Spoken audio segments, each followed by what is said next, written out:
Sabli printer Muto, good condition, gumagana.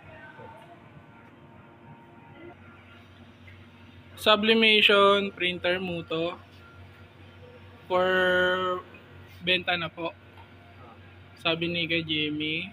Then itong cutter, gumagana naman po ito. Need lang po niya ng software tsaka PC kung pagaganahin.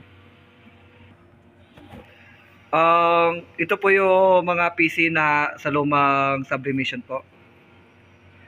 Ito din yung sa PC ng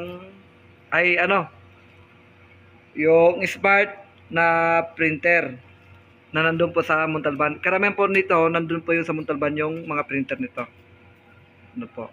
Ito din po yung yung PC din para sa printer na DTF.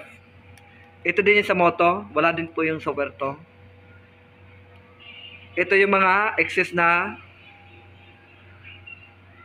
built-in built-in all-in-one PC. Ito. Working naman to, pero need lang talaga ng mga reformat. Ito. Yan na po.